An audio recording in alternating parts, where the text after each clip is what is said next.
como están, hermanos, vamos a recibir el predicador de esta tarde, a nuestro hermano Abel Rodarte. Lo hemos programado para que nos traiga el consejo de Dios. Children's Church, pasen al Children's Church. Y nosotros, los niños más adultos, nos quedamos aquí. Praise God. Nuestro hermano Rodarte con nosotros. Gracias, hermano. Aleluya. Siéntense, por favor, hermanos. Gracias. Dice su palabra: y esta es la vida eterna, que te conozcan a ti, el único Dios verdadero, y a Jesucristo, a quien has enviado. Doy gracias a Dios, hermanos, por la oportunidad que me concede nuestro pastor, hermano Rodríguez. Yo siempre he creído que el domingo debe de ser para el pastor, ¿verdad? Pero agradezco a Dios por la oportunidad que me ha concedido de traer un pensamiento, un consejo de la palabra de Dios. Y sin tomar más tiempo, hermanos, si ustedes tienen a bien de acompañarme a leer una porción bíblica, se encuentra la carta a los Romanos en el capítulo 1. La carta a los Romanos en el capítulo 1, si me acompañan, vamos a leer del verso 1 al 4.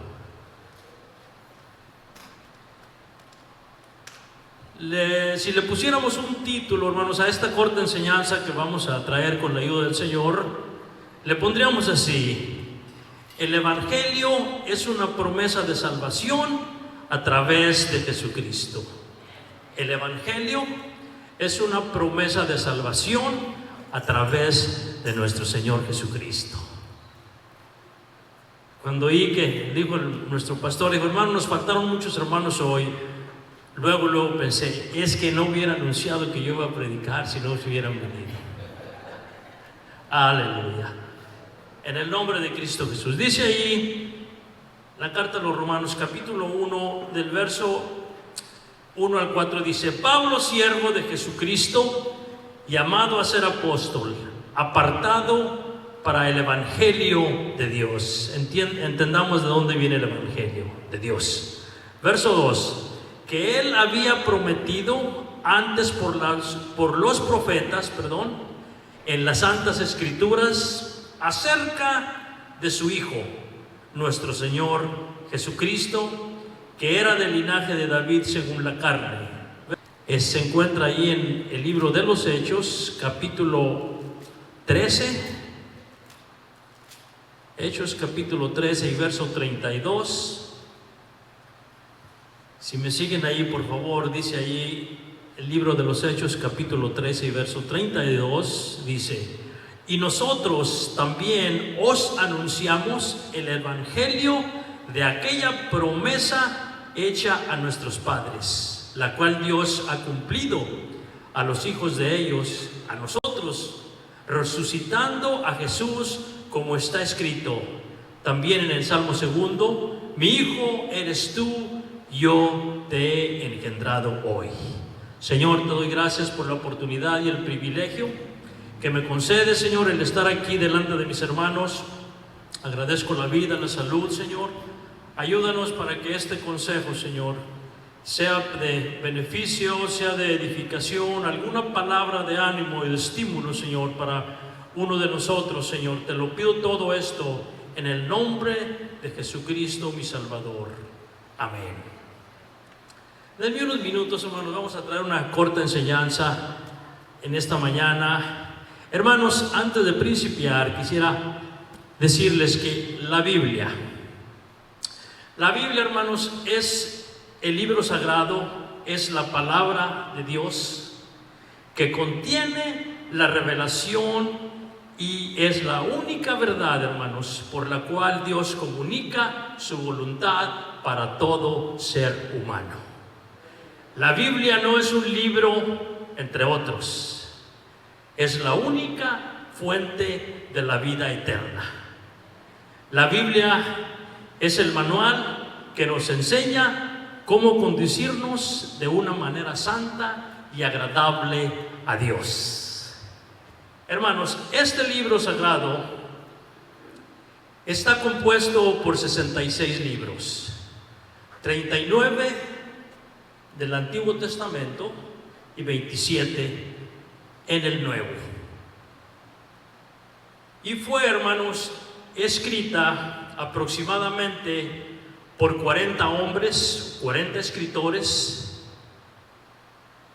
y se tomó un lapso de tiempo, hermanos, para escribir este volumen sagrado. Se llevó un lapso de tiempo de 1500 años para escribirla. Aproximadamente como por 40 escritores en un lapso de tiempo de 1500 años.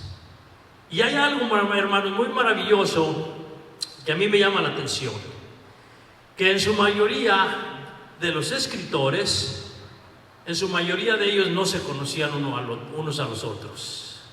Pero lo que me llama la atención, hermanos, que entre todos ellos traían el mismo pensamiento, traían la misma ilación, traían el mismo tema, hermanos, y el tema céntrico desde Génesis hasta Apocalipsis es nuestro Señor Jesucristo.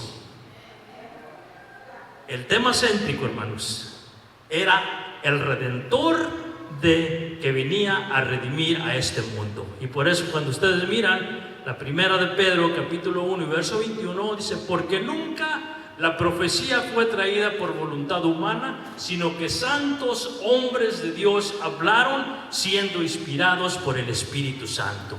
No hablaron de ellos, hablaron de la inspiración que Dios puso en ellos para escribir este libro precioso que trae la vida eterna.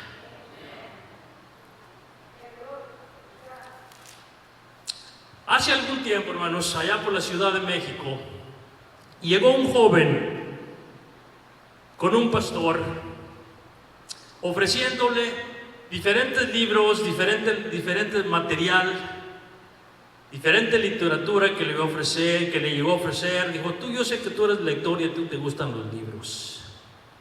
Y le preguntó el pastor: de toda esta selección que me has puesto aquí, de toda la variedad que traes aquí en tu computadora, ofreciendo toda esta literatura, dice, ¿en alguno de los libros tú has encontrado que un libro se haya escrito por más de un autor o más de un escritor? Le contestó el joven: bueno, en su mayoría solamente hay un escritor y ocasionalmente son dos escritores. Dijo: te voy a preguntar otra pregunta más. De los libros que tú me estás ofreciendo, ¿cómo cuánto tiempo se tardan en hacer un libro? Dijo: bueno, por lo regular de 1 año a 2, luego lo escriben y luego sale al mercado. Y le dijo el pastor: está interesante. Pero le contestó el pastor y le dijo: pero ahora permíteme enseñarte el libro llamado la Santa Biblia, que fue escrito por 40 escritores y se tardaron un tiempo de 1500 años. Y si tú y yo creemos y practicamos lo que está escrito en estas páginas sagradas, nos va a dar la vida eterna. Y siguió la plática en ello, ¿verdad? Pero lo que me llama la atención, hermanos, de todo esto, que a lo largo de la historia han querido, más bien lo han quemado a la Biblia en diferentes lugares. También lo han tratado de esconder por muchos años, han tratado de exterminarlo, diferentes gentes, diferentes culturas. Pero en Mateo 24:35 dice: los cielos y la tierra pasarán, pero mi palabra no pasará. Porque la palabra de Dios es viva y eficaz y más cortante que toda espada de 2 filos, que penetra hasta partir el alma, el espíritu, las coyunturas y los tuétanos, y discierne las intenciones y los pensamientos del corazón. Por eso dice la carta a los Romanos, capítulo 5 y verso 12, dice: porque así como como el pecado entró en el mundo por un hombre y por el pecado la muerte, así la muerte pasó a todos los hombres, y por cuanto todos pecaron, están destituidos de la gloria de Dios. Heredamos la muerte, heredamos el pecado, heredamos el odio, entraron las enfermedades, los homicidios, pleitos, iras, contiendas, celos y todo lo que usted quiera nombrar. Lo heredamos en la caída en el huerto del Edén por nuestro padre Adán y nuestra madre Eva.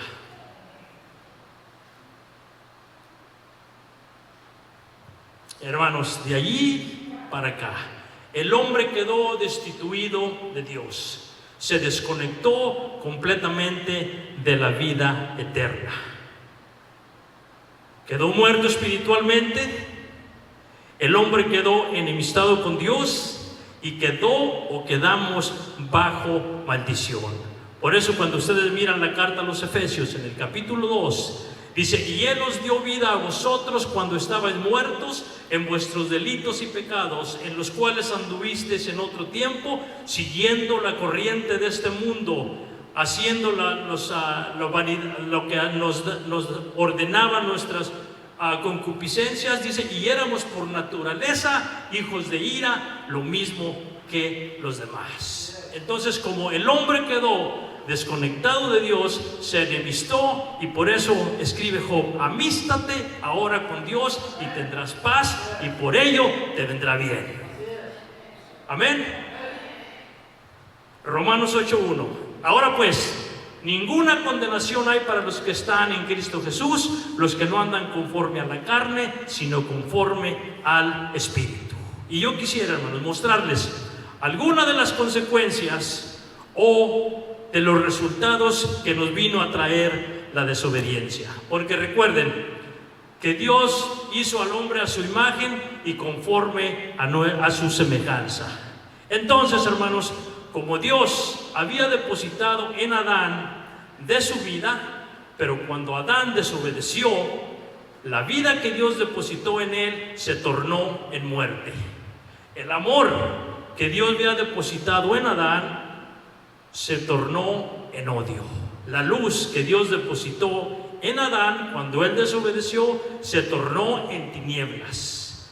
La verdad que Dios depositó en Adán después de la caída se tornó en mentira, y la sabiduría que traía Adán, que Dios le había dado, Satanás vino y la corrompió. Por eso dice que la sabiduría de este mundo es animal y es diabólica y es terrenal. Entonces, hermanos, hubo la necesidad de que Dios iba a redimir al hombre del pecado por su desobediencia. Y por esto, hermanos, la promesa de salvación se anuncia por primera vez desde Génesis 3:15.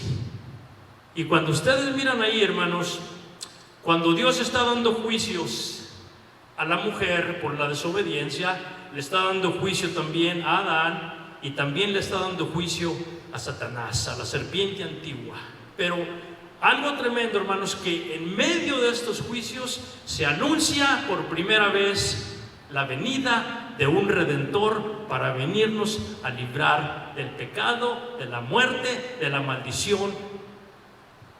Y cuando, por ejemplo, le dice el Señor a Satanás, dice: y pondré enemistad entre ti y la mujer, y entre tu simiente y la simiente suya. Dice: esta te herirá en la cabeza y tú le herirás en el calcañar. Hablando de nuestro Señor Jesucristo, hermanos, que iba a derrotar a Satanás en el Calvario.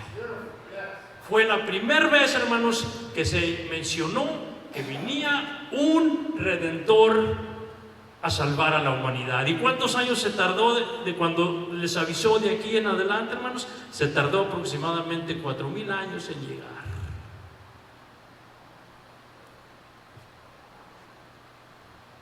Entonces, hermanos, en el Antiguo Testamento, cuando lo leemos nosotros, nos anuncia que viene un Redentor o que viene un Salvador. Y por eso cuando ustedes miran en Isaías 7:14, dice: he aquí que la Virgen concebirá y dará a luz un hijo y llamará su nombre Emmanuel. Está anunciando que los profetas venían anunciando, por eso dice, y los profetas que profetizaron de la gracia destinada a vosotros, inquirieron y diligentemente indagaron acerca de esta salvación, escudriñando qué tiempo y qué persona indicaba el Espíritu de Cristo que estaba en ellos y los sufrimientos de Cristo que vendían tras ellos. A los profetas, hermanos, que se les reveló que no era para ellos, era para un pueblo, usted y yo y usted también, que venía a redimir a la humanidad.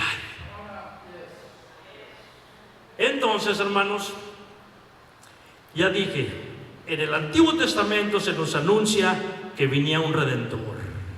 Y en los Evangelios, hermanos, se nos enseña o nos dice que el Redentor nació en un pesebre.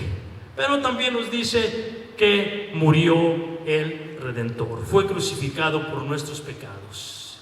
Y en el libro de los Hechos nos dice que el Redentor vive. Dice que se presentó vivo con pruebas indubitables, que no se podría negar, que resucitó de los muertos al tercer día y que se sentó a la diestra de la majestad en las alturas. Estamos hablando de nuestro Señor Jesucristo. Ahora, en las epístolas, hermanos, se nos enseña que Él salva. Y en el libro de Apocalipsis nos dice que Él reina. Entonces, la revelación, hermanos, más grande y más gloriosa que Dios ha traído a la humanidad, o que Dios ha dado a conocer, es nuestro Señor Jesucristo, y que por medio de Él nos trajo el Evangelio de salvación. Es el título que nos ocupa esta mañana, ¿verdad? O ya en esta tarde. Y por eso dice Gálatas 4:4: pero cuando vino el cumplimiento del tiempo, Dios envió a su Hijo, nacido de mujer y nacido bajo la ley, para redimir a los que estaban bajo la ley, a fin de que nosotros o vosotros recibiéramos la adopción de hijos. De cierto os digo, que el que oye mis palabras y crea al que me envió, este tiene vida eterna, no vendrá condenación, pues ha pasado de muerte a vida. Porque la palabra de Dios, hermanos, dice, palabra fiel y digna de ser recibida por todos nosotros, que Cristo Jesús vino al mundo a salvar a los pecadores, de los cuales yo soy el primero. Hermanos, lo que debemos nosotros entender es lo siguiente: que la base o el fundamento del cristiano, hermanos, es el Calvario. Es muerte, sepultura y resurrección de nuestro Señor Jesucristo. Y esto, hermanos, ya no se está predicando en muchas congregaciones. Se están predicando diferentes doctrinas y el Calvario se ha quedado en un lado. La promesa de salvación está vigente, pero ya no se está predicando. Hermanos, le dijo el apóstol Pablo a Timoteo en el capítulo 4 y verso 3 de la segunda. Dice, pero vendrá tiempo cuando no sufrirán la sana doctrina, sino que teniendo comezón de oír, se amontonarán maestros conforme a sus propias concupiscencias y apartarán la verdad del oído y se volverán a las fábulas. Por muchos años, hermanos, se han enseñado diferentes doctrinas, diferentes sistemas de creer. Se ha enseñado lo que es el budismo, el hinduismo, se ha enseñado el islamismo, el romanismo, mormonismo, etcétera, etcétera. Pero, hermanos, algo que me ha llamado la atención: la palabra ismo, cuando ustedes la escuchan, que es ismo y que hinduismo, romanismo, lo que quiere decir esta palabra, hermanos, es doctrina o un sistema. Por ejemplo, ¿verdad? Cuando estamos hablando del budismo, se está diciendo que se está hablando doctrina del budismo. O islamismo, se está enseñando la doctrina del Islam. Cuando decimos evangelismo, se está enseñando la doctrina del evangelio. Ahora, Hubo un hombre llamado Joseph Goebbels, si es que pronuncio correcto. Este hombre era el ministro de propaganda o el promotor del señor Adolfo Hitler. Y dijo un pensamiento muy importante y muy verdadero. Dijo él lo siguiente: cuando una mentira se enseña por más de 100 años, se termina creyendo en una verdad. Cuando una mentira se enseña por más de 100 años, se termina creyendo en una verdad. Les voy a dar unos 2 ejemplos rapidito. La doctrina del purgatorio no es nada extraño para ustedes. El purgatorio es el lugar donde van las almas de los difuntos que no caminaron en camino de santidad. Entonces, para no ser condenados el día del juicio, ellos enseñan que ahora hay que sacarlas del purgatorio a través de rezos, de Aves Marías, a través de un rosario al Santo Papa, a través de diferentes indulgencias y diferentes donaciones. Esta doctrina salió por allá por el año 600 después de Cristo y se ha enseñado por 1400 años y se terminó creyendo en una verdad. Y ahora es lo que practica mucha gente. Pero la palabra de Dios no dice así. Hebreos 9:27 dice: porque está establecido para todos los hombres que mueran una vez y después de la muerte el juicio. No tiene que ver nada con el purgatorio. Otro ejemplo que les puedo dar: la evolución de Darwin. La evolución se ha enseñado en las escuelas primarias, middle school, high schools, en las universidades, diferentes colegios. Se ha enseñado por un poco más de 150 años, cuando el señor Darwin salió con la evolución. ¿Y qué ha pasado? Se terminó creyendo en una verdad.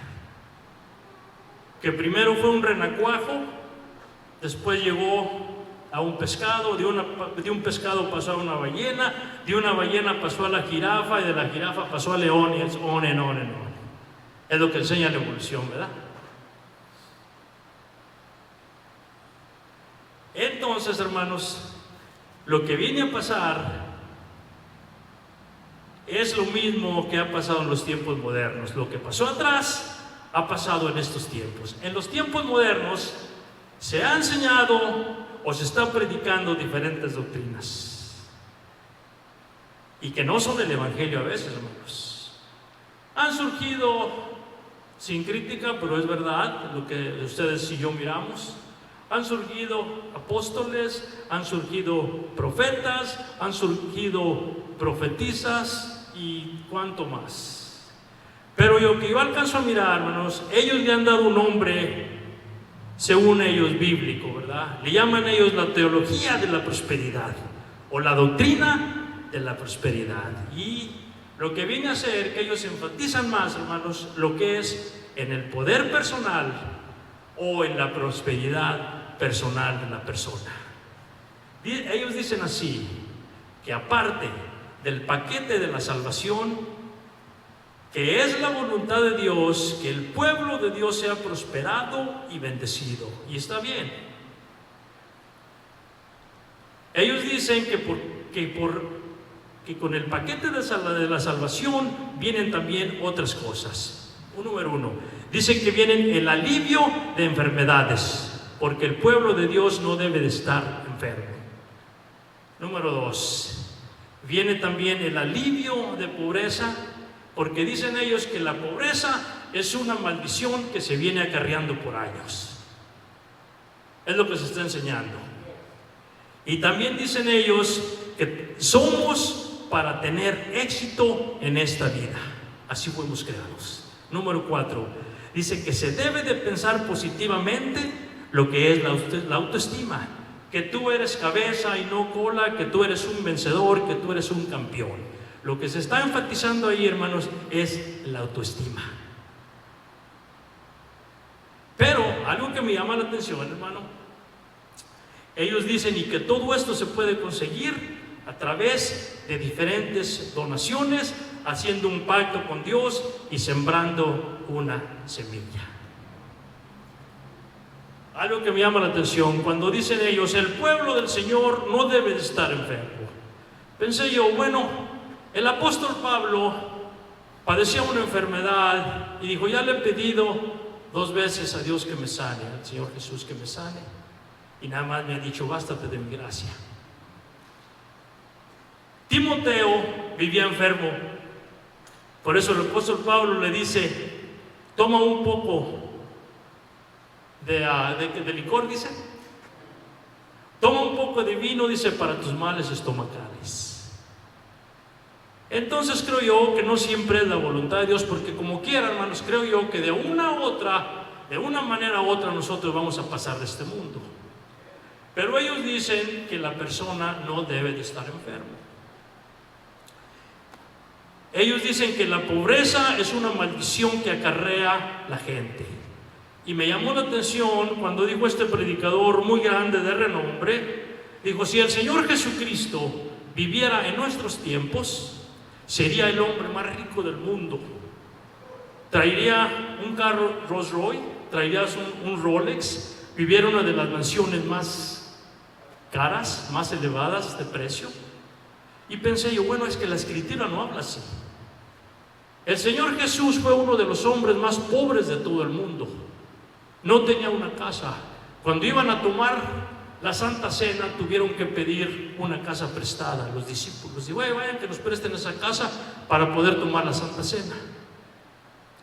Le dijo a uno de los escribas, si no me equivoco, le dijo, las zorras tienen cuevas o tienen guaridas, las aves de los cielos tienen un nido, mas el Hijo del Hombre no tiene dónde recostar su cabeza.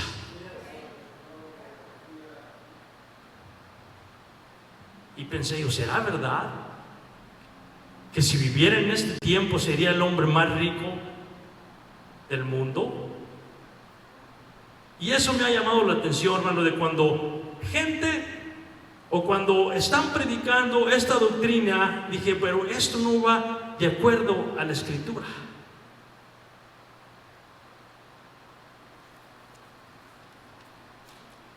Hermanos, cuando estoy hablando ahorita de lo que es de la prosperidad o de eso, no me estoy refiriendo a que estamos en contra de diezmos y ofrendas, porque si ustedes y yo no ofrendamos, esas puertas no se van a abrir. Entonces, ¿dónde nos vamos a congregar? Se tiene que pagar el mortgage, el pago, se tiene que pagar la luz, el gas, el agua, las composturas, todas las pipas que se rompieron en esta temperatura tan fuerte que llegó. De alguna manera se tienen que pagar, ¿verdad? Pero a lo que me refiero, hermanos, que están haciendo énfasis lo que es solamente en la prosperidad.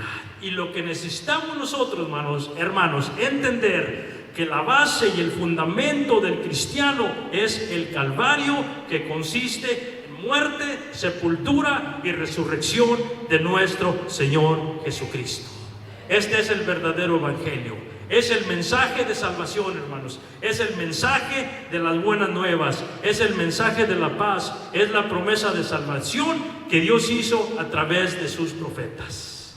En ese Calvario, hermanos, es donde Cristo pagó el precio, donde derramó su sangre para que usted y yo pudiéramos obtener la vida eterna. Lo que a usted y a mí nos tocaba pagar era con la muerte, porque la Biblia dice que la paga del pecado es muerte, mas la dádiva de Dios es vida eterna en Cristo Jesús.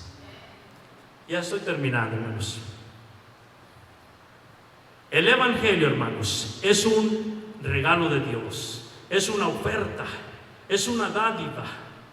Por eso dice el apóstol Pablo en el capítulo 1 de Romanos, dice, porque no me avergüenzo del evangelio, porque es poder de Dios para salvación, para todo aquel que cree, al judío primeramente y también al griego, porque en el evangelio de Dios la justicia de Dios se revela por fe, y para fe, como está escrito, mas el justo por la fe vivirá.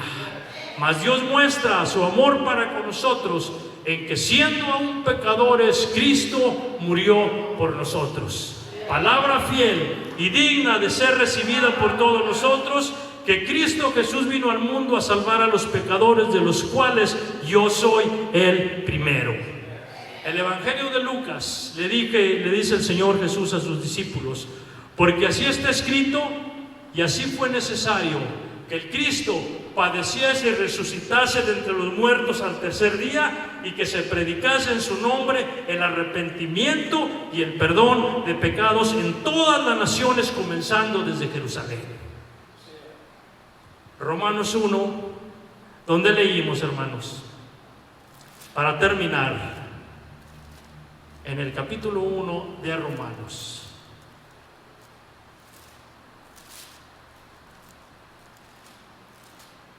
Hermanos, creo yo que cuando se llegue el tiempo de que Dios va a juzgar a todo ser humano por no haber abrazado el Evangelio, por no haber atendido al llamado, cuando les dijo: id por todo el mundo y predicar el Evangelio a toda criatura. El que creyere y fuere bautizado, este será salvo, mas el que no creyere será condenado. Hermanos, el Evangelio no es un mensaje de condenación, ni es de juicio tampoco, porque el juicio y la condenación son hasta el final. Por eso le dijo: porque no envió Dios a su Hijo al mundo para condenar al mundo, sino para que el mundo sea salvo por él. Y creo yo, hermanos, que el día del juicio, cuando Dios vaya a dar sentencia a cada uno según sus obras, Dios no va a condenar al ser humano porque fue pecador.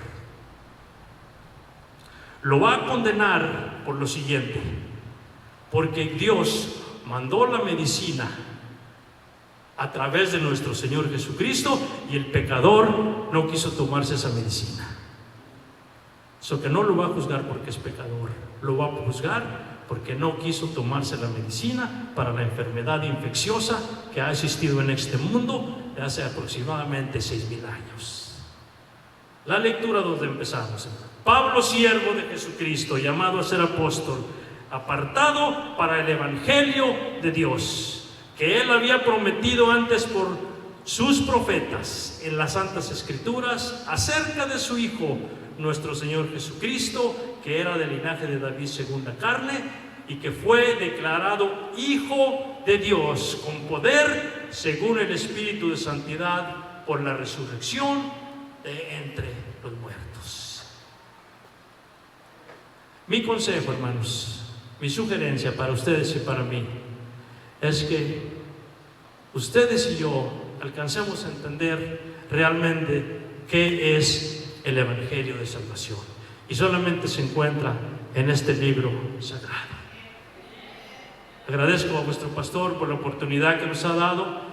Dios lo bendiga y lo fortalezca, hermanos, y aquí estamos para ayudar en lo que podamos. Mi hermano Desi me invitó, me tendió la invitación y dije: seguro, yo voy a ayudarte. Y aquí estamos ya, hermanos. Dije, él me pidió nada más un día, ya tenemos aquí como 3 meses. Hermanos, Dios los bendiga, Dios los guarde.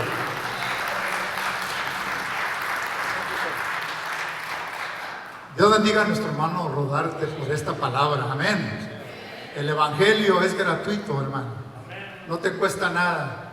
Todo lo que te cuesta es aceptar a Cristo como tu Salvador. Es todo. Es gratis. Yo no sé por qué la gente no lo acepta. Y es gratis. La salvación es gratis. A toda la gente le gusta lo gratis. No sé por qué no abrazan el Evangelio, que es gratis. El Evangelio sigue firme. Adelante en el nombre del Señor Jesucristo. ¿Qué decíamos para nuestro hermano Rodarte y su esposa, hermanos? De pie, por favor.